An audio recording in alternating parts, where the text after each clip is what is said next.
Uniforms, equipment, gear, and camouflage are often born or modified out of necessity, be it large or small quantities. When a need arises, a solution will be created. Sometimes they're short-lived, and other times they become a staple for the forces using them, for years and sometimes decades after. One of the most interesting instances of this came by way of Taiwan's first original camouflage pattern, which came in the form of a rather peculiar and somewhat mysterious helmet cover.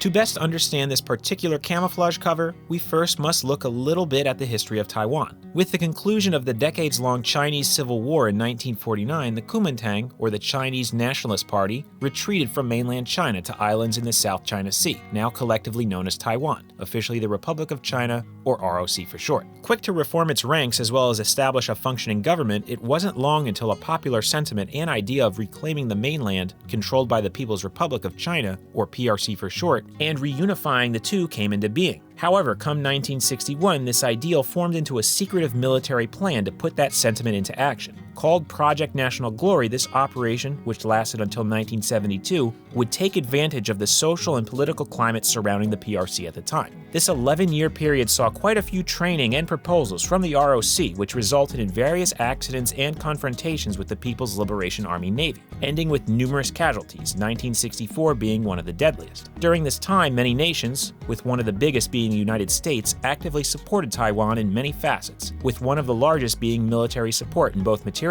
as well as training and advising. However, come the 1970s, an international shift occurred with the 1971 UN General Assembly Resolution 2758, which recognized representatives of the People's Republic of China as the legitimate party, essentially expelling those of the Republic of China, which led numerous nations around the world to adopt the same policy to varying extents. Not long after, the United States began ramping down their presence in Taiwan, partially because of the Vietnam War coming to an end, as well as relations warming between the US and the PRC. Come 1972, Project National Glory was abandoned, though the sentiment and policy of reunification by force wouldn't really teeter out until 1990 or so. In its place, a more active policy of defense. This, coupled with the decrease in international support, saw a wave of reforms of not only the government, laws, economy, and social matters, but the military as well, as a way to strengthen Taiwan and make it more independent in many ways. We'll talk a bit more about that specific area in a little, but suffice to say, it was around this time the first sightings of the unique helmet cover, consisting of sewn blue, green, and khaki, though sometimes closer to white, pieces of fabric, began, primarily with those stationed on the outlying provinces such as the Kinmen and Matsu Islands, which in some instances are less than 2 miles or about 3 kilometers away from the mainland.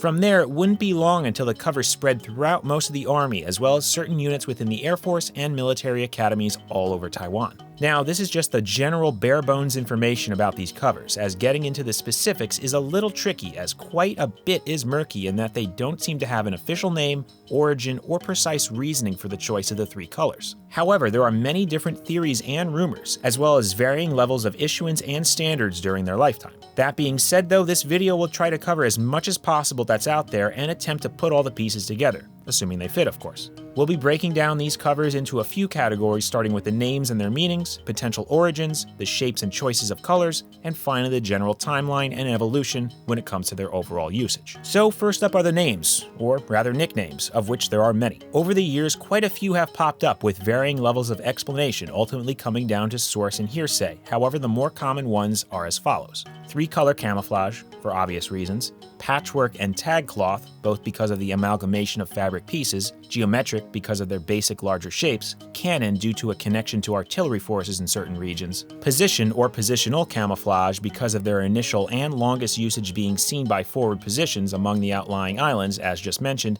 and the Zhigong hat, due to the varying colors which are often associated with the rather famous eccentric individual within the Taoism philosophy system.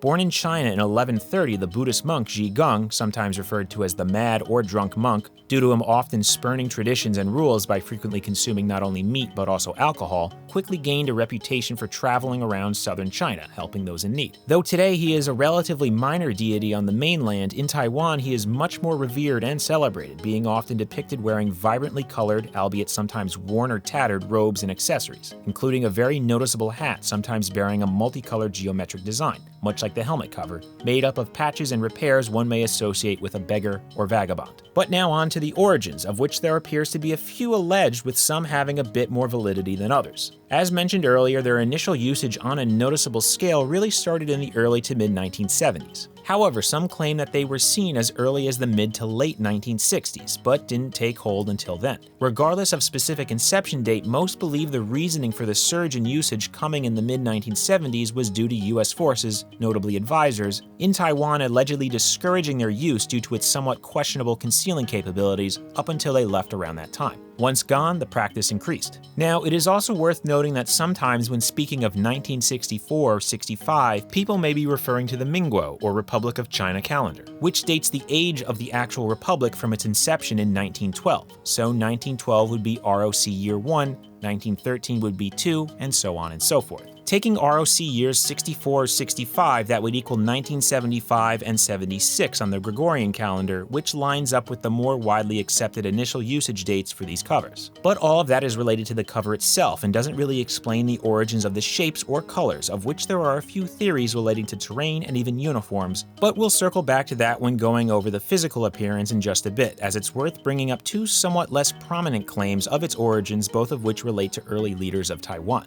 The first, and perhaps most peculiar, was that Chiang Kai-shek, the Generalissimo of the National Revolutionary Army, that being the military branch of the Kuomintang, a political party founded in 1919, often known more frequently as the Nationals, was the creator. As mentioned before, after the end of the Chinese Civil War, the Nationals and Chiang Kai-shek left for a number of islands off the southeastern coast of China, which would eventually collectively become known as Taiwan. Quick to establish a government and armed force, Chiang assumed his position as the president from 1950 until his death in 1975.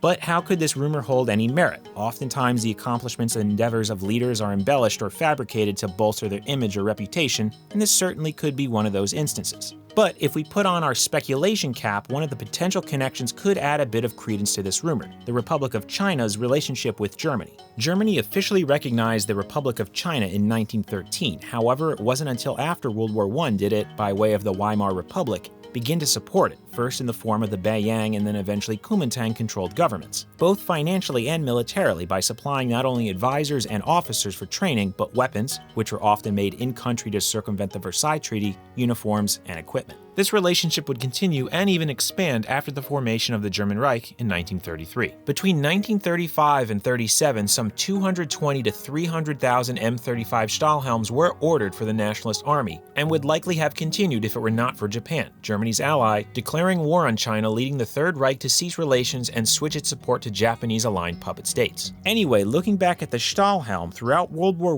I and to a lesser extent the interwar period and even World War II, some German soldiers would camouflage their helmets, seeing a variety of larger painted designs, often with only 2 or 3 colors. So at some point during that period, it's entirely possible the practice, or at least an example of a camouflage Stahlhelm, could have been witnessed by nationalist officials, or even Chiang Kai-shek himself, who in turn devised a similar concept in the form of a helmet cover. But again, this is all conjecture and rather unlikely. However, the other supposed origin of the piece is a little more believable and related to the most popular one, as it states that it was devised not by Chiang Kai-shek, but rather his son Chiang Ching-kuo, albeit indirectly. Born in 1910, Ching-kuo was around for many of the events of World War II and the pursuing Civil War. Once transplanted to Taiwan, he slowly ascended the ranks of power, becoming premier in 1972 and eventually president in 1978. Seeing in the 1970s that Taiwan was losing international support and would have to more broadly fend for itself, he instituted a number of those aforementioned reforms and policies, which greatly bolstered the economy, political freedoms, and military. As a part of this, it's said that the helmet cover began being seen sporadically, due in part to using everything armed forces had at their disposal, which brings us to the colors and shapes. If you look at different photos of the cover, you'll often see a variety of shapes and orientations of the design, but it's always made up of green, blue, and a khaki or white color, the last of which is often attributed to either wear, giving the cover a much dirtier earthen shade overall, or some newer covers being much more stark white.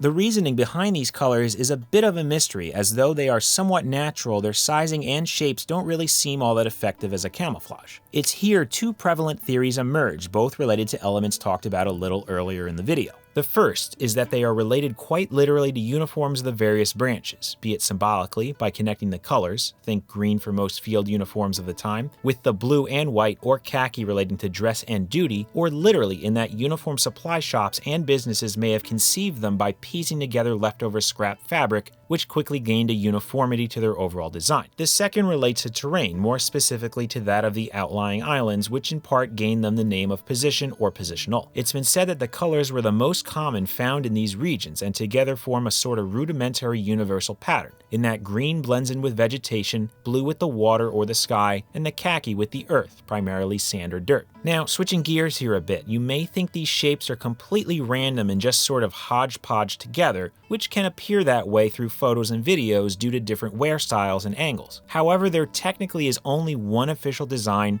and one official orientation. To best showcase it though, let's look at a simplified, emphasis on simplified, squared off and flattened model. As you can see, the design is actually for the most part symmetrical as far as shapes are concerned, essentially being broken into 3 sections. In the middle, a rectangle is more or less split equally between a blue and green section, while on its sides 2 other rectangles are split too, though the shapes worn towards the front are a bit smaller than the back portion. These 2 sections are usually green and khaki on one side and blue and khaki on the other. The wearing method for quite a while has had forests position the large blue section above the visor. However, there have been instances where the green was worn instead. Now, this is where it gets interesting, as on occasion you'll see examples where the pattern looks almost mirrored and jumbled up, which is actually what the design looks like if the cover is worn inside out. Reasoning for this is hard to definitively nail down, however, due to this practice, certain covers with the mirrored design have popped up, though it's hard to discern how prevalent and extensive their usage was. Here is a side-by-side showing both versions on a US M1 helmet, which, along with the domestically produced clone, was standard issue for a majority of forces until the 1980s. Finally, it's worth bringing up 2 more things related to versions, which can also be observed in this side-by-side. There were actually 2 sizes, one larger one for the M1's outer shell and a slightly smaller one to be worn over liners and later on plastic and rubber helmets used by military police.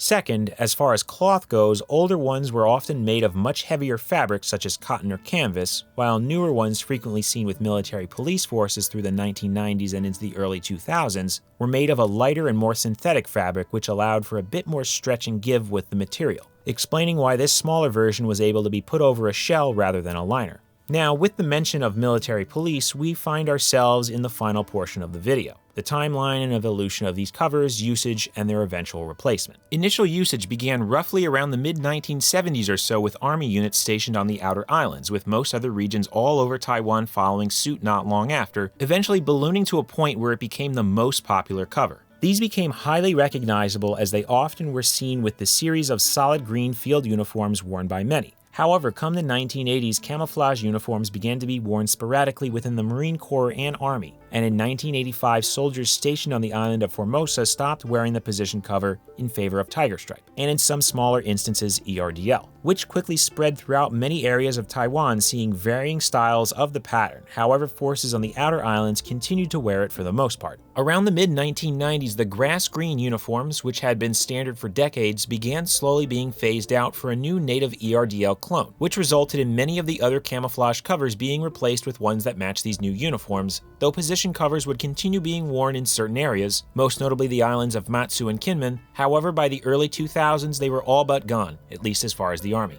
Additionally, on a related side note, the covers were also used by civilian defense forces on Kinmen but worn over Japanese Model 30-32, sometimes referred to as Type 90, helmets left over from World War II.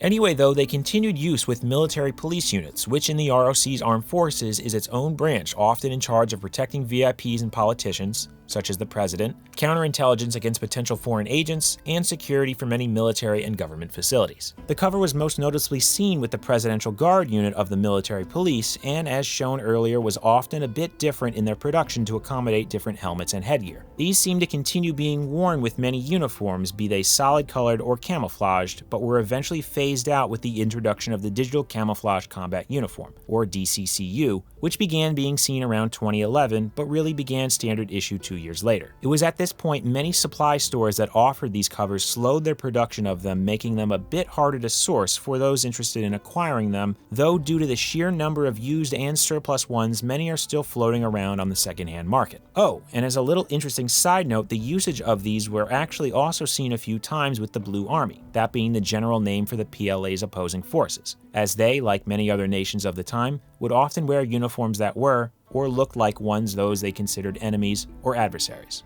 Anyway though, seeing continuous use granted to varying levels and extents for the better part of 35 years, quite a number of customization and supplementary material has also been seen with these, such as the addition of camouflage with netting and foliage over them, wear styles being flipped inside out, turned around, or off angle, large numbered circles affixed to them for certain training scenarios, retention bands of various colors, and obviously shades due to their various production sources and usages. Being seen among so many different units for such a long time, most notably forces on the outer islands, which can be considered frontline positions in relation to mainland China and the PRC, the cover itself has in a way become a symbol of Taiwan's military tradition and heritage, and though it is no longer used in any official capacity, it remains a very recognizable item to this day. That being said though, we've more or less reached the end of this video. Being a topic that's been worked on and off for quite a while, some special thanks are in order. Discord user Japan On, who early on helped locate some information and media, and Shangzheng Wu of Military Style Multimedia Studio, who helped confirm as well as provide a wealth of information for this video. Since 2017, this studio has been researching, documenting, teaching, and publishing content covering uniforms, equipment, gear, weaponry, and military history of China, be it the Republic, People's Republic, and numerous other related factions from the 20th century. You can check out their website, though they are also on Facebook as well as YouTube. Links to all three can be found in the description. But hopefully those that watched found the video educational and entertaining. If so, consider leaving a like and subscribing if you have not yet done so.